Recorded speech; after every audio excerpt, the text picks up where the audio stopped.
Hey, we're out here at South Shore Marina in Lexington side of Lake Murray. Try a different spot out today. Nice coves back in here, and looks like there's still maybe some docks that may be in water, so we may have some targets to go after today. We got a front moving in tomorrow, which will dump a lot of rain, so we're ahead of the front. It's about 50 in the 50s for the high, 53. Water temperature has been around like 48. You can get my depth finder here in a minute and get an exact number on that. But I fished out here one time before for a tournament, and got a decent sized one. There was a lot of pressure that day, so there's that many people out here today, so hopefully we'll find some and have some better luck than I had out here last time, but it should be fun.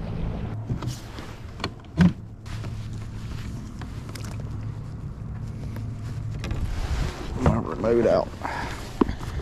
Need my remote for the other camera. Let's see if it'll come on. Come on, baby, work.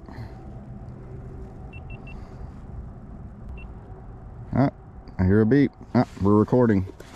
Technology works. So it's fairly deep here off this.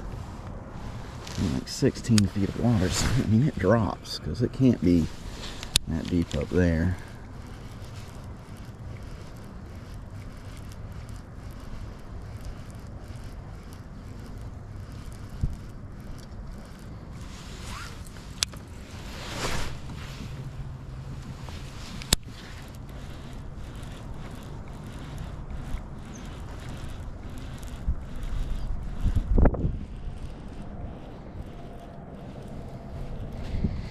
Wind's moving us. That's kind of why I wanted to stay off the main lake today. I want to get pushed around. It's about 7-8 mile an hour wind. It's not too terrible, but you're in a little boat like this, it just pushes you all around. Oh, who's calling? The wife. Hello? Hey. What breakfast meat? It should be in the meat tray. Well, check the van then. I mean, I thought I did. I don't know. I can't tell you. I'd have to look at it. I mean, it's freaking bacon. It's Canadian bacon. It's ham. I mean, it shouldn't really go bad. It's not like it's hot outside. But it's in the refrigerator somewhere, or it got left in there when we were getting stuff last night. You see the corned beef brisket, right? You're very bad at finding stuff in the refrigerator, so you're just gonna have to look. But it's in one of those two places. All right, bye. Back to fishing. Their modern technology, you can't escape from anybody. It looks like there's tons of something out here.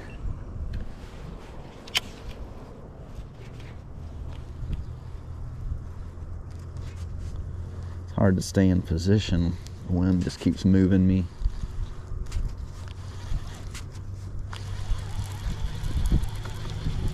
Trying to keep my boat pointed at where I want to be. The wind is just like, nope, you need to be over here. Well, the fish finder says that there's some suspended out here about 5 feet in 23 feet of water. So we'll see how accurate our technology is. I'm terrible at reading these depth finders and fish finders. It's really a depth finder, it's not a fish finder for me. I see stuff on here all the time I think are fish. I turn around and throw back in that area and it's nothing. Man, this wind is picking up. I'm glad I decided to stay off the main lake today.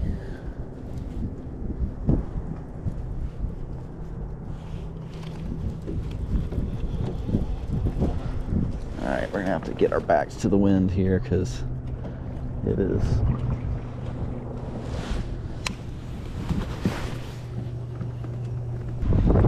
is this guy doing? Dude. What a freaking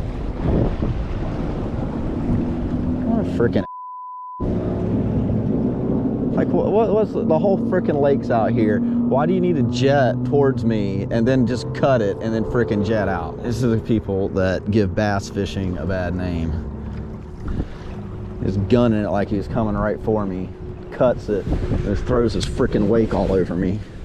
All right, we're back into 23 feet of water. So I'm definitely just not set up for this area. I'm gonna need to go back here in these dock areas and see if it changes, but I was not expecting 20 feet of water everywhere. So I'm gonna head back off the main lake here and go around back into this protective cove area on the back side. There's a bridge over there, and not really sure how low the water is back there, but we're gonna check it out, see if we have some better luck, get out of this wind a little bit.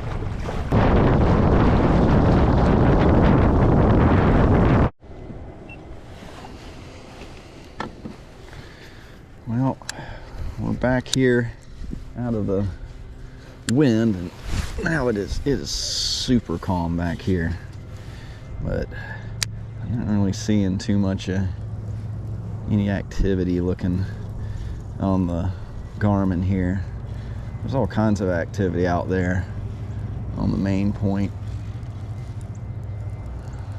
but the wind's just blowing you all around. So let's see if there's anything back up in here that's trying to stay out of the excitement on the main lake. I switched to using this this is the chatterbait mini here, because these depths are just so varied, and these drop off around here. It's just 5 feet, and then it's 25 feet and 2 feet from it, so it's just definitely not square bill territory. So I need to try to work different depths with the same lure. I can throw if it's shallow, or I can let it drop if it's lower, deeper. I mean, I really like chatterbaits. They're kind of my favorite thing to really throw. I really like these minis that Z-Man makes, and they're really not that much. I mean, if you're gonna look at the jackhammer that they make, you know, it's like a $17 freaking lure. It's absolutely overpriced and ridiculous. It gives you a little bit smaller hook, which is nice. One of the problems with the regular Z-Man chatterbait that I've found is that the hook is very large, and it's easy for, like, when you hook a big one, for it to shake off. It also has a bit different clasp. Instead of having that little like round ball, like kind of, you know, clasp there where you tie on to, the jackhammer has like just what kind of looks like a traditional like swivel snap or something like that. I'm guessing that gives it a different action. I don't know, but I don't know why it's $17 in, you know, difference, or, you know, between a $7 or $5 chatterbait and that. So, but they did make the minis, and the minis here have the clasp from the jackhammer. It has a much smaller blade on it though, but sometimes that's nice because you really don't need to have all that there, all that flash. Is it more of a subtle presentation, so you do get some of that, you know, chatterbait activity out of it, but you got a smaller profile, and you get the smaller hook like you do on the jackhammer. So really, I think it's a steal. I want to say like the minis were like $8 or something like that, but you know, they're $10 cheaper, I'm sure, than the jackhammer. And you know, you don't want to go spend the money on a jackhammer and get it snagged and pull it off. You're going to be really upset. So I go get the Z-Man minis, and you get pretty much everything you get out of the jackhammer for less money and a little smaller profile. It actually works. And big fish will bite smaller lures, so you can still hook big ones with these minis. So just because it's mini doesn't mean you're going to catch smaller fish. We definitely got some balls of bait fish and whatnot around the bridge, which is typical. If I can get the wind to not blow me into the shore, we might can fish it. I probably need to go over to the other side, let the wind bring me back over. Let's do that. I did see some arches when I went by there, so let's see if there's any bass hiding up in here. Usually where there's bait fish, even if it's not bass up in here, the bass will hang out near where the other fish are because there's a food source.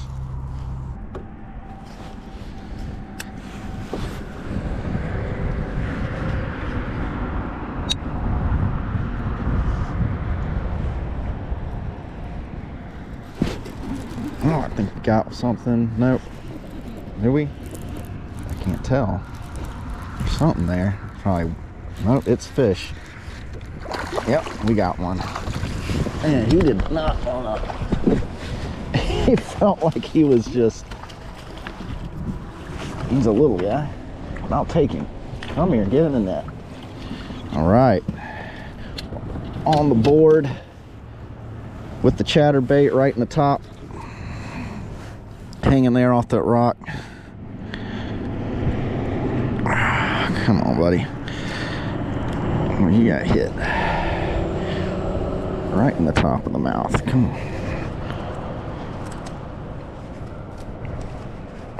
Get my thing here.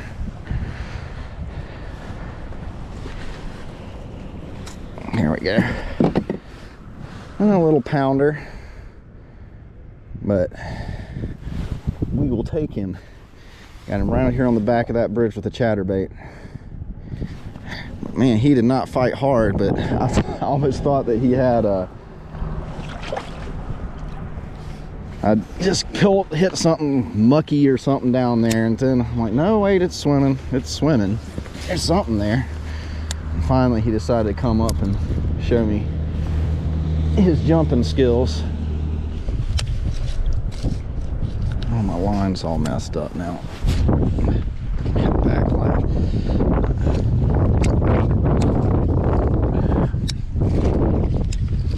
Oh, that guy gave me a backlash. Ah, God damn it.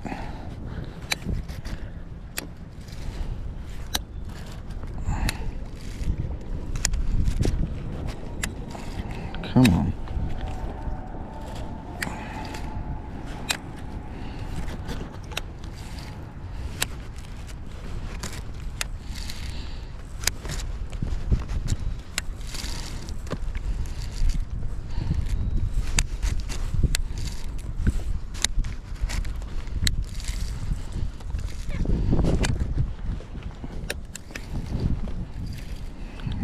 Out.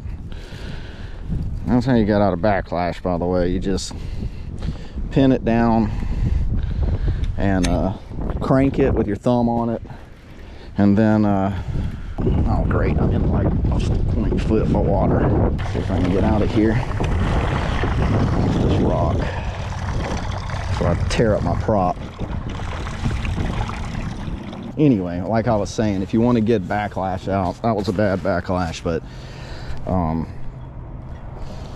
you want to pin down the spool, crank it real hard, and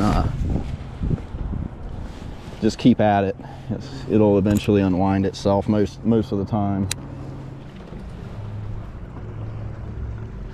And these are some steep drop-offs out here in this area.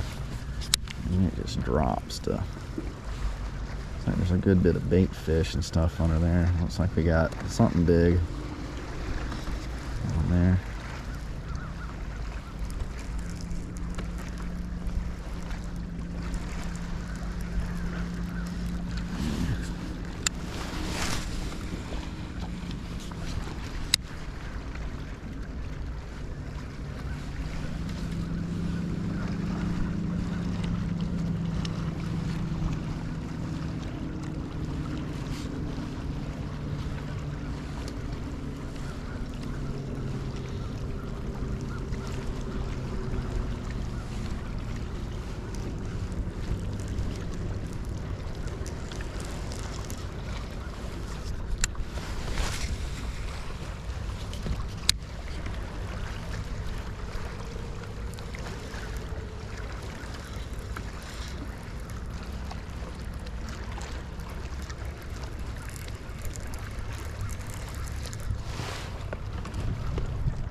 Ooh, something hit it. I got one. We got one, baby. What we got?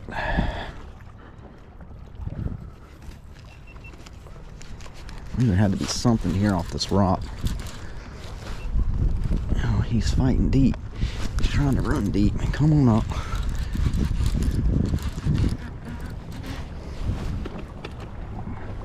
Oh yeah. We got him. Come on. I need my net before he gets off.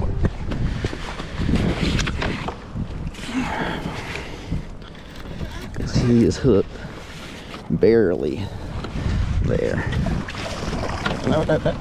Come here, big boy. Come here, big boy. Come here, big boy. Oh, you can't fit in my net. Oh my God. He's huge. Oh my God, that's a big freaking bass. Woo-wee. That's a big bass. That is a big boy. Oh, big boy. Yes. That's what I'm talking about right there. Look at this. Look at this guy. Look at this massive boy right here, baby. Let's see. Come on, Guggen. Don't let me down this trip. Come on. Don't let me down this trip. Frickin' work. Boot up. You piece of garbage.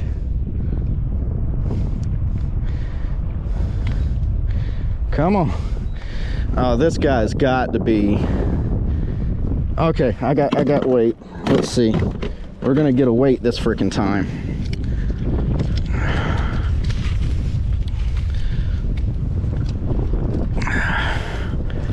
Oh, come on. He is not happy. But we're gonna get a weight on you, boy. Let's see, come on. 0. 5. Come on. 5.3. 5.3, 5.2. Somewhere around in there. Yes, that's a 5-pound bass, baby. That is a 5-pound bass. Right there. Nice. Over 5 pounds. Got him coming off of this, coming off the drop there with a white chatterbait. All right, let's get him back in. 5-pounder, baby. Let's go. Let's frickin' go. Well, that's a wrap for today. It's a cold one, but we got out here and managed to get a couple in, got one over 5 pounds, so you can't complain about that. It's always a good day when you're out here on the lake. So just like and subscribe if you want to see more of these videos, and we'll catch you on the next one.